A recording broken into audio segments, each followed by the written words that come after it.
Muita paz para todos. Registramos a imensa alegria, a satisfação de mais uma vez estarmos aqui nesta casa. O tema, numa presunção assim que a gente às vezes extrapola um pouco, a gente fica meio fora do normal, e combinei com vocês no mês passado, que seria como ser feliz à luz da doutrina espírita. O país, aqui no Brasil, nós estamos vivenciando alguns momentos assim complicadíssimos. No planeta, nós estamos também vivenciando esses instantes. Então, imagino que de sã consciência não tem ninguém que pare para pensar sobre a felicidade. Embora vocês tenham me ouvido que o tema é como ser feliz à luz da doutrina espírita, no Evangelho segundo o Espiritismo, especificamente no capítulo 5, Bem-aventurados os aflitos, tem uma mensagem de um espírito lá de 1860, 1861, dizendo que a felicidade não é deste mundo. Nós estamos dizendo que sim, a felicidade é deste mundo. E quem for ler, quem já leu, releia e faça uma interpretação já mais atualizada do texto lá do Evangelho, no capítulo 5, Bem-aventurados os aflitos, e diz lá que a felicidade não é deste mundo. Sempre procuramos dar ênfase aos três aspectos da doutrina espírita: o aspecto filosófico, o aspecto científico e o aspecto religioso, para que nós não tenhamos dúvidas sobre aquilo que nós estamos tratando. No Evangelho de Mateus, os evangelistas foram Mateus, Marcos, Lucas e João. E Kardec, de forma cuidadosa, traz para o Evangelho segundo o Espiritismo os quatro evangelhos, os quatro evangelistas, os quatro livros, para que nós, e ele, além de trazê-los, ele ainda dá uma ênfase no aspecto moral. Então é necessário que nós tenhamos os devidos cuidados nos momentos das interpretações. No livro de Mateus, no Evangelho de Mateus, no capítulo 22, dos versículos 34 ao 40, o evangelista registra a presença de Jesus num encontro com aqueles que eram as autoridades religiosas da época. Quando eu falo autoridades religiosas da época, a nossa cabeça, a nossa mente, ela está lá na Palestina, na terra prometida que o Moisés encontrou para os hebreus e se chamou Palestina. A Palestina, inicialmente, ela foi dividida na Pérea, que não tem uma expressão religiosa, embora ela esteja registrada na Bíblia, na Judéia, na Samaria e na Galileia. São as quatro regiões que formam a Palestina antiga. A Palestina de hoje é um pouco diferente. Então, Mateus, ele registra uma fala de Jesus, uma conversa de Jesus, um encontro de Jesus com algumas autoridades religiosas da época, lá na Palestina. E aí as pessoas que tinham todo o interesse em complicar a vida do Cristo, às vezes a gente imagina que tem pessoas que vivem por conta de complicar a vida dos outros, mas não é só hoje não, na época já tinha isso. Eles fazem, é o que mais tem, é o que mais tem. Aí eles fizeram uma pergunta para Jesus: mestre, mas a pergunta não era um desejo de apropriação de um conhecimento novo, não. Era como dizer, um desejo de complicar a vida de Jesus. Aí eles fazem uma pergunta assim: mestre, qual o maior mandamento da lei? Porque aquelas autoridades religiosas, bastante ortodoxas, elas se prendiam à letra da lei e queriam que Jesus ali naquele momento caísse numa contradição. Aí Jesus disse o seguinte: olha, o primeiro mandamento, o que é o maior mandamento, o mais importante, é amar a Deus. Não tem nenhum que sobrepuje, passe desses limites. Mas o outro é tão importante quanto, que é o segundo mandamento, é amar o próximo como a vós mesmos. Então, o primeiro mandamento, foi Jesus que respondeu, e o Mateus registrou isso. Não registra na hora não, Mateus registrou isso 50 anos depois. Foi quando ele escreveu o Evangelho segundo Mateus. Jesus já tinha, 50 anos depois que eu digo, Jesus já tinha retornado ao plano espiritual, já fazia tempo. Então, amar a Deus, primeiro mandamento, e amar o próximo como a nós mesmos. Ora, quem é o próximo? É uma boa pergunta, é uma pergunta instigante. Quem é o próximo? Simplificando, o próximo é o outro. O próximo é o outro. No Evangelho de Lucas, Lucas também, eu falei Mateus, Marcos, Lucas e o João. No Evangelho de Lucas, destes 4, 2 conviveram com Jesus, 2 não conviveram. O Lucas é um daqueles que não teve este privilégio do convívio com Jesus. No Evangelho de Lucas, no capítulo 10, do versículos 25 ao 37, tem uma parábola. Nós, quando falamos sobre parábola era um recurso de Jesus para fazer chegar ao povo as mensagens já de forma bastante esclarecida. Só lembrando um fato, nosso irmão, querido irmão Divaldo Pereira Franco, ele estava visitando a Palestina, que nós acabamos de mencionar. Isso já tem alguns anos. Para quem tem cabeça branca, quando fala alguns anos, não fique imaginando que foi ontem, anteontem, não. Pode colocar assim, já tem 30, às vezes 35, 40, já tem. Então, nosso irmão Divaldo estava visitando a Palestina há uns 30, 40 anos atrás, e acompanhando com o grupo de turistas, acompanhando o guia lá na Palestina, que a Palestina de hoje não tem nem semelhança com aquilo que já foi em termos geográficos.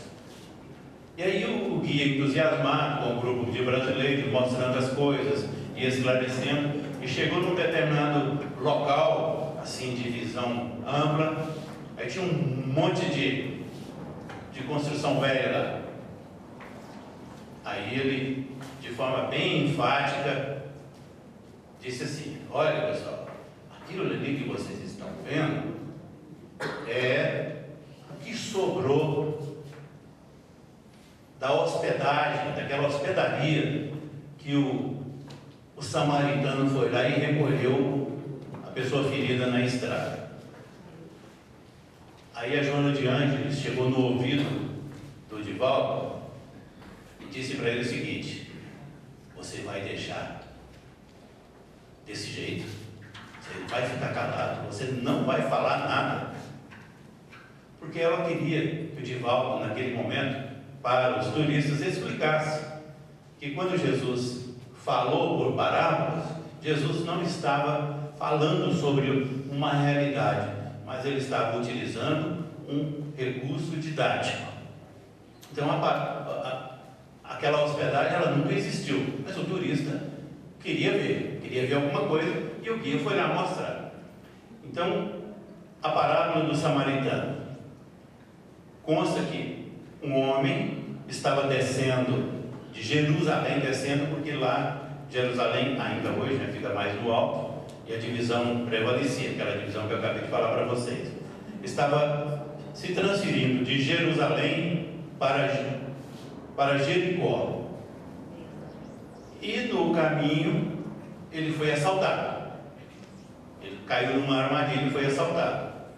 E os assaltantes, ou assaltante, isso não, se é uma parábola, não tem problema nenhum.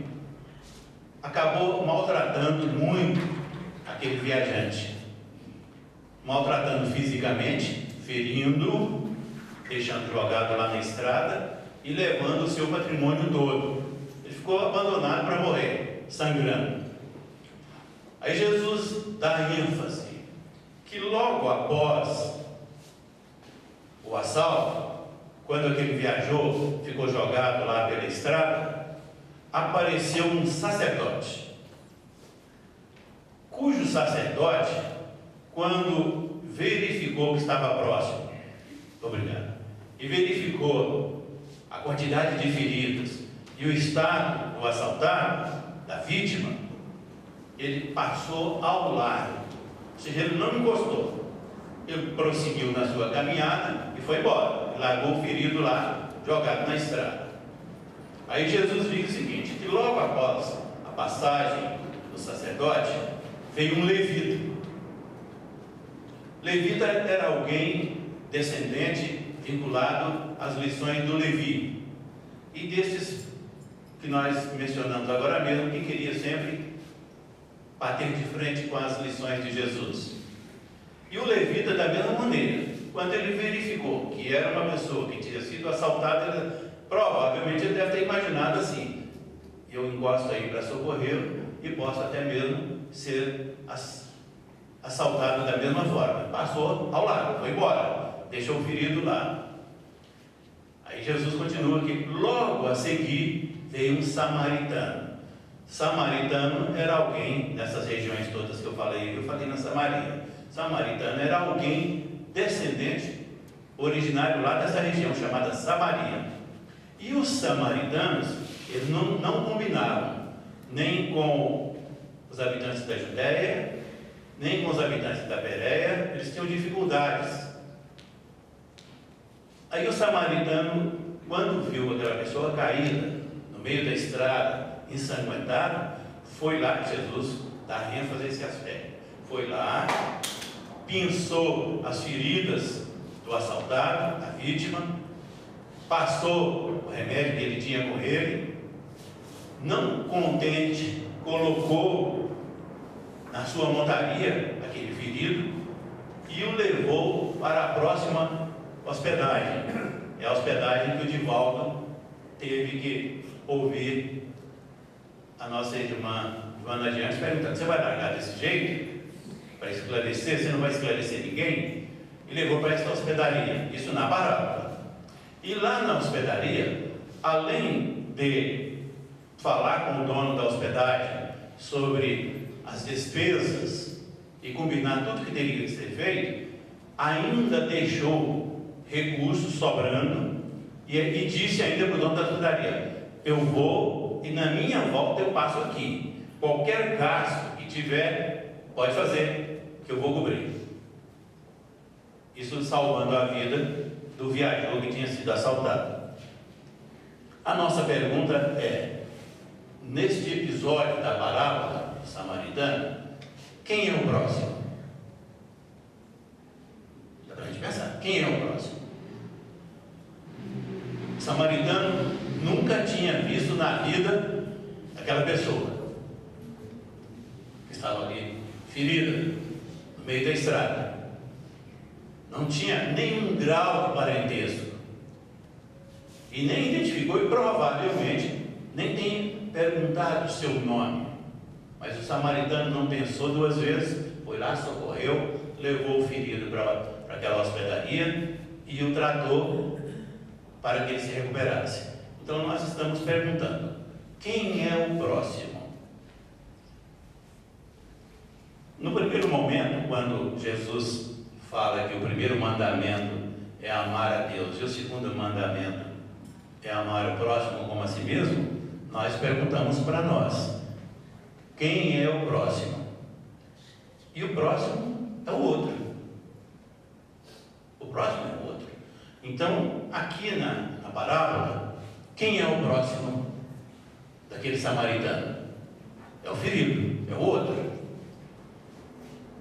Ele foi lá e socorreu, prestou todos os cuidados que devia prestar, recomendou para que o dono da hospedagem cuidasse do ferido e foi embora. O nosso tema de hoje, como ser feliz. A receita é simples, é de uma singeleza que não tem tamanho. Como ser feliz. Nós seremos felizes fazendo o outro feliz. Isso é inquestionável. Nós seremos felizes fazendo o outro feliz. É muito simples.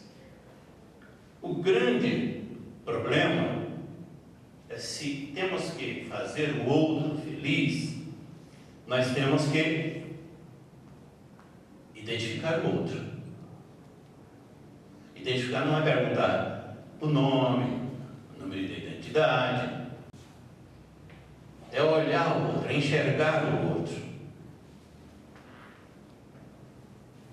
Então, o outro é aquele que está vinculado à nossa felicidade. Nós seremos felizes fazendo o outro feliz. Eu tenho que identificar o outro, não tem jeito não.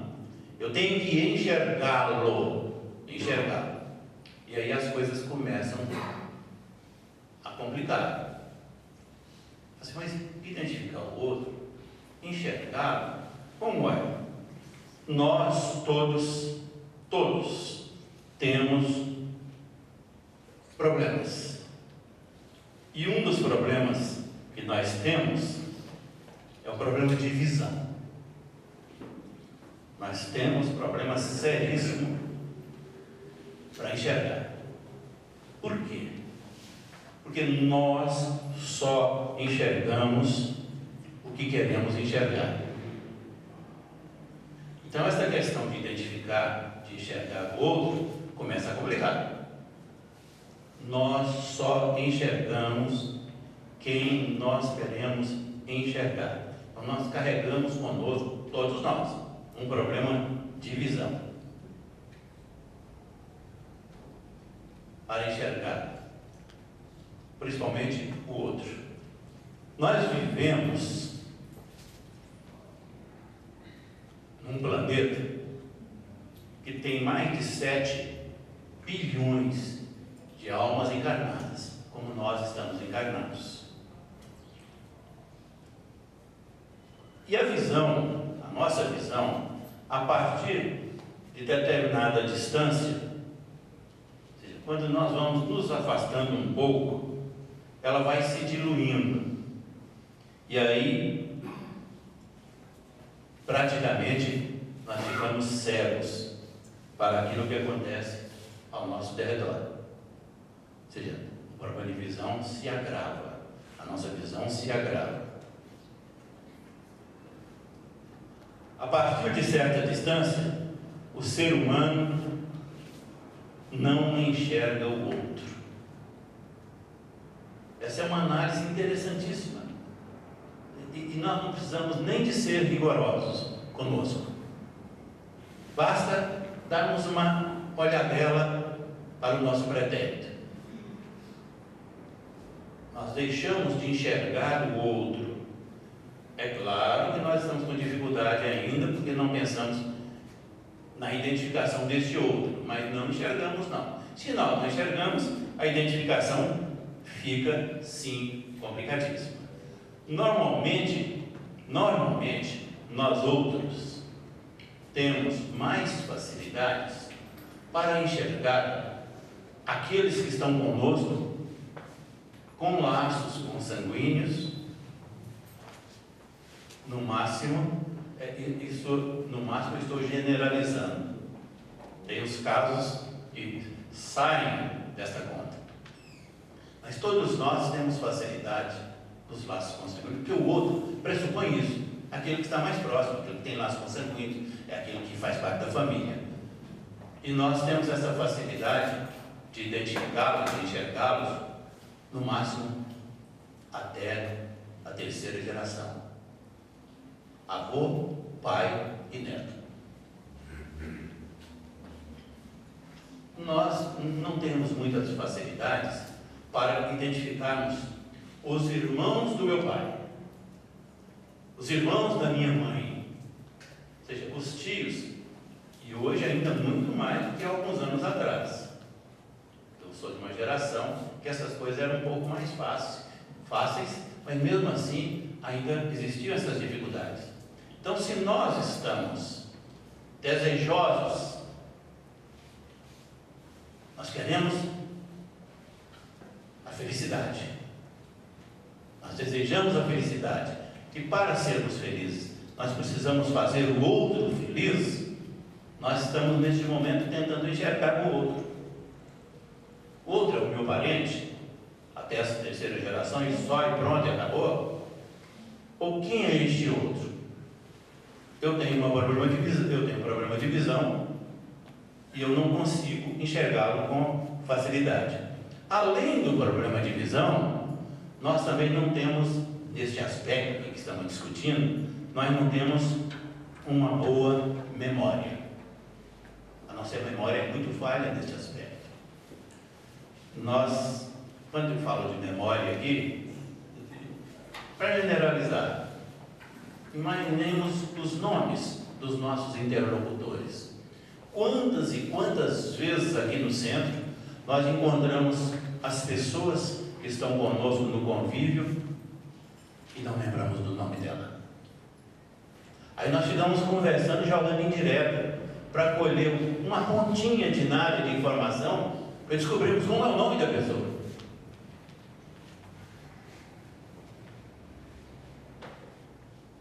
Nós só enxergamos aquilo que nós queremos enxergar. E para identificar este outro, nós precisamos identificá-lo. E para identificá-lo, além do problema de visão, nós estamos acabando de descobrir que temos um problemazinho de memória. Não é, doutor Nivaldo? Essa área é com o doutor Nivaldo. São os neurônios aí que falham. É verdade. Nós ficamos buscando assim, né? A gente chega no banco, entra no banco e encontra uma pessoa conhecida e nós não lembramos o nome dessa pessoa. Aí nós ficamos inventando, procurando uma conversa, um jeito de saber, esse é o Francisco. Então, nós temos esses dois problemas. Ora, se temos um problema de visão, de enxergar, e se temos um problema quanto na identificação que precisamos, quanto à nossa visão, quanto à nossa memória, nós vamos ter um problema para identificar o outro, porque faltou interesse. E se eu não tenho interesse, eu não vejo o outro, e eu não identifico o outro. E esse outro é importantíssimo na minha vida, porque eu serei feliz no momento, no instante. A receita é infalível, no instante que fizer o outro feliz. Mas se eu nem sei quem é, ou se eu nem cuidei para identificá-lo, como eu posso fazer o outro feliz? No início a gente pensa assim, mas é muito fácil. Ser feliz então é moleza. Eu faço o outro feliz e pronto. Mas nem sabemos identificar, porque nos falta interesse. Nós vivemos no mesmo órgão, dissemos lá no início. Tem mais de 7 bilhões de almas que são iguaizinhas a cada um de nós, desencarnados. Segundo as informações dos espíritos, nós estamos com uns 25, 26 bilhões de almas desencarnadas. Então nós temos aí uns 35 bilhões de almas na Terra, entre nós que estamos encarnados e esta próxima dimensão estão os desencarnados. Quando a gente fala próxima dimensão, a gente fica pensando assim, é só do lado de lá. Não, é mais do que isso, né? É muito mais do que isso, porque é complexo esse negócio de dimensão, mas a verdade é que temos essa quantidade enorme de... Vamos parar um pouquinho para dizer o seguinte: quem está desencarnando hoje e que imagina assim, eu vou desencarnar agora, me preparo por 5, 8 anos, por 10 anos, e logo estou de volta. Então, não. Nós temos 25 bilhões de almas na nossa frente, na concorrência direta. Ou seja, nós vamos ficar 100 anos sem voltar, porque a fila vai ter que andar.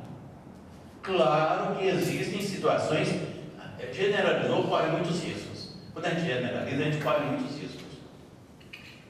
Mas generalizou é isso mesmo. Nós vamos ficar aí 80, 100 anos sem voltar, porque temos na nossa frente um número fabuloso. Mas a nossa conversa não é essa, não. A nossa conversa é sobre ser feliz.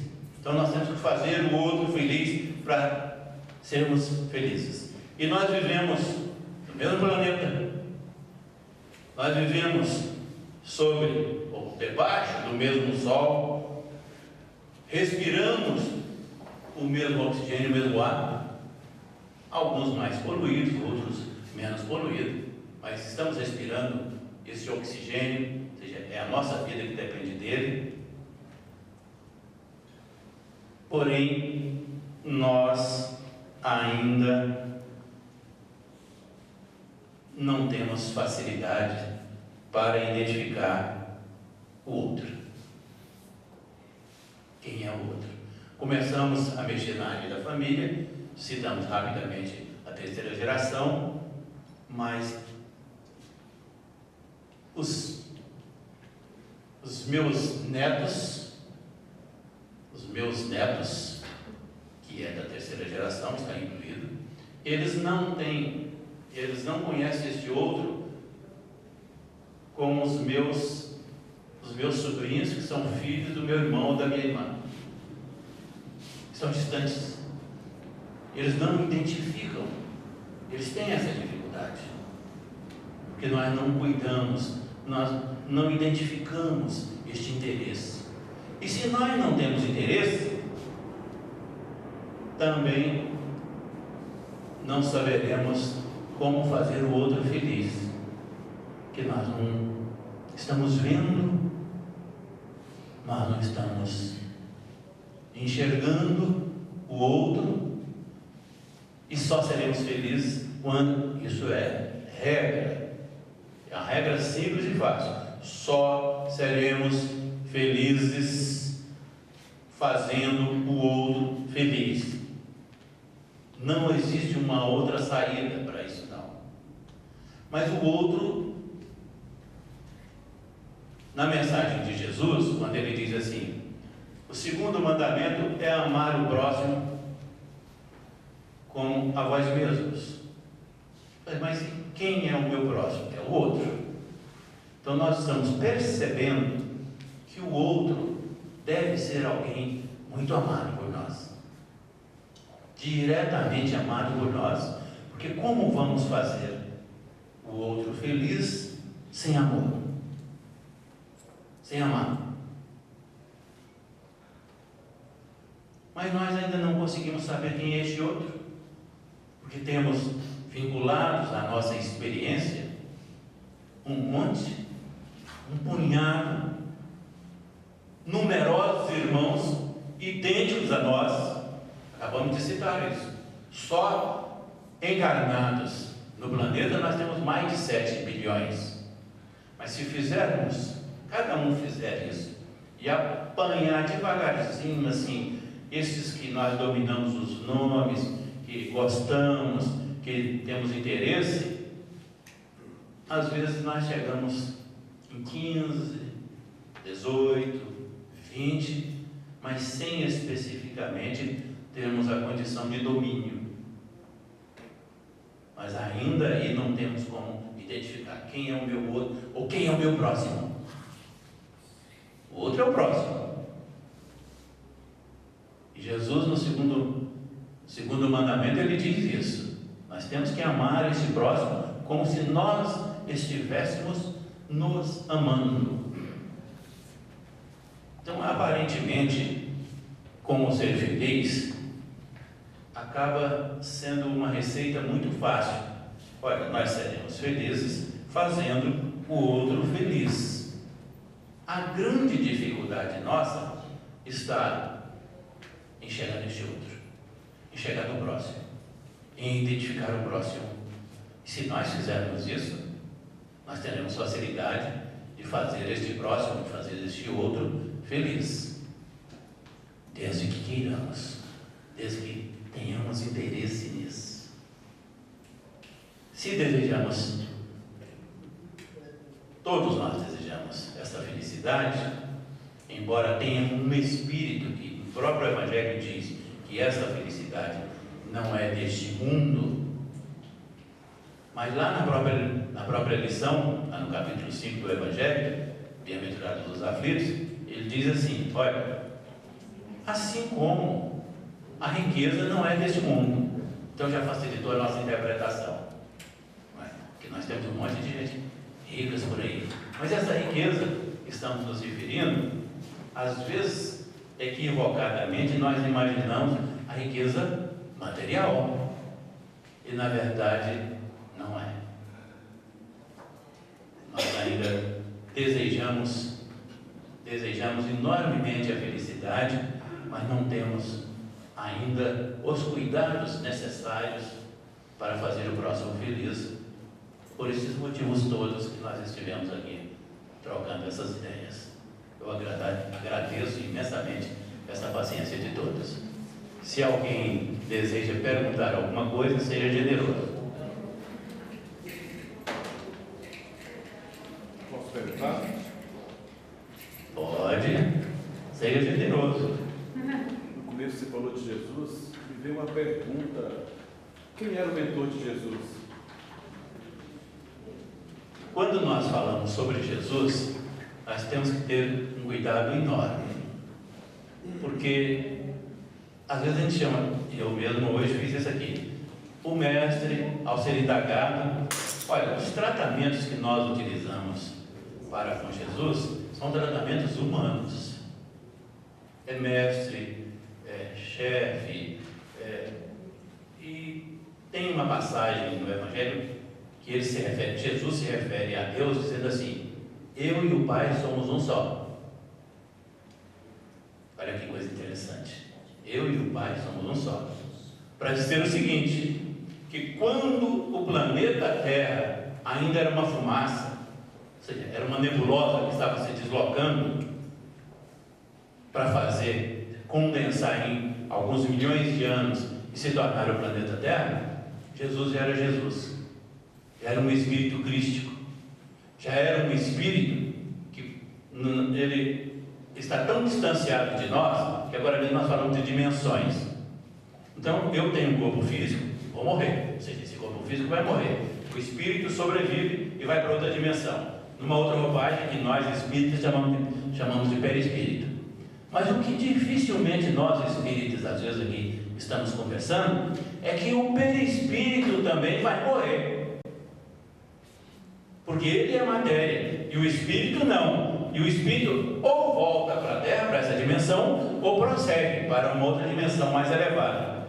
Mas nós só deixaremos de ter essa vestimenta quando formos luz.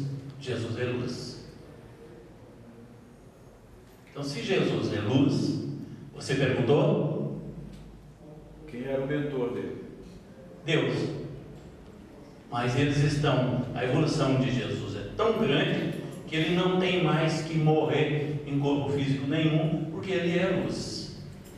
E se ele diz assim, eu e o Pai somos um só, não significa que ele é Deus, ele é filho de Deus, mas é um espírito que tem Deus, que vive Deus, que se confunde com Deus. E na Terra nós percebemos essa mistura, principalmente quando estudamos a doutrina espírita. Satisfeito? Obrigado. Estou dispensado? Agradeço a paciência, viu? Pois não. Você queria perguntar? Não? Não. Eu, como eu fui rápido em dizer que não? Obrigado, viu? Obrigado.